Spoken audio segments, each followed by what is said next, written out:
Assalamualaikum warahmatullahi wabarakatuh. Berjumpa lagi bersama saya Rizka.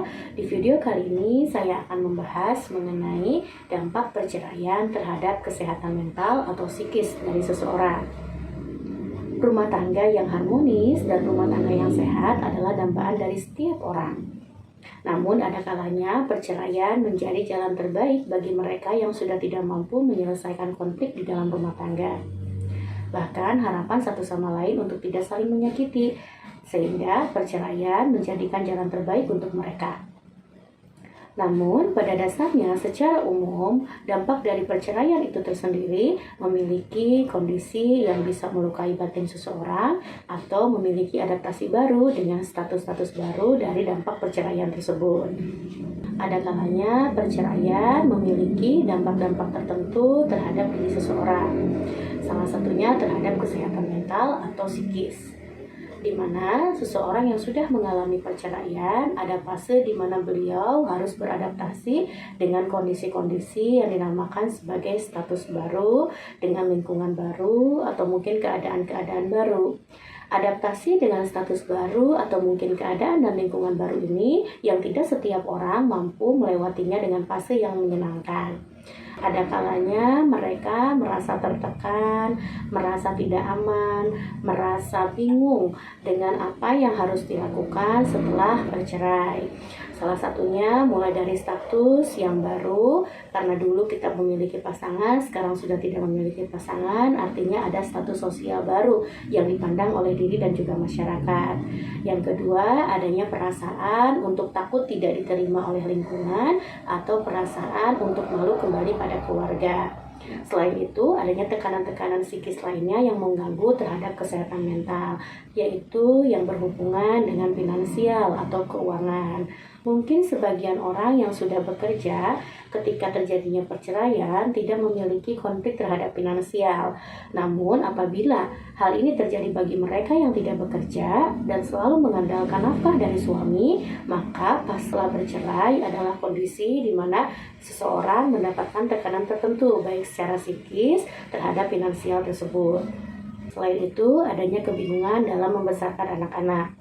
Terlebih konflik-konflik ini yang sangat berpengaruh terhadap diri seseorang pasca bercerai. Lalu dampak perceraian apa saja yang memungkinkan ini terjadi pada diri seorang anak? Mereka bisa saja mengalami tekanan psikis yang hampir sama dengan orang tuanya.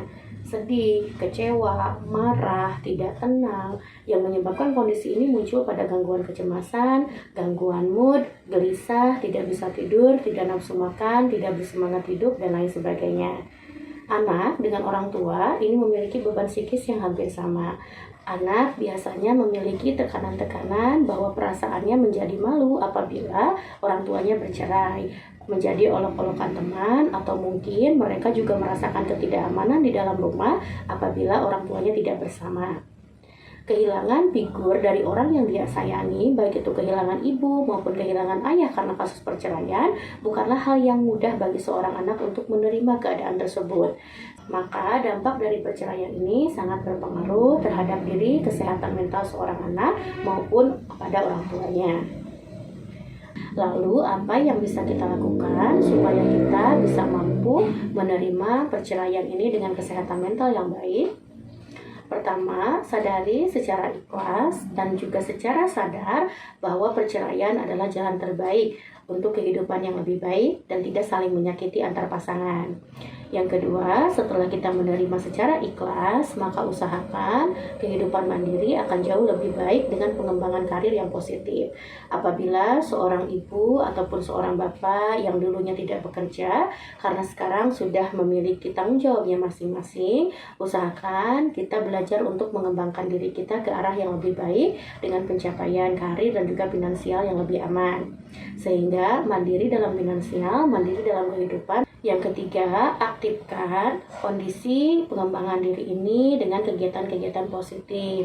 Contohnya mengembangkan hobi, mengembangkan aktivitas positif yang menyenangkan, bertemu dengan teman-teman, kembali pada keluarga yang jauh lebih bisa menerima secara hangat, dan menitik fokuskan diri kita yang memiliki anak untuk lebih mengembangkan kondisi psikis anak biar lebih baik, lebih sehat, lebih aman dan terjaga, serta fokus pada pendidikan anak supaya anak jauh lebih memiliki kondisi yang baik walaupun orang tuanya tidak bersama lagi.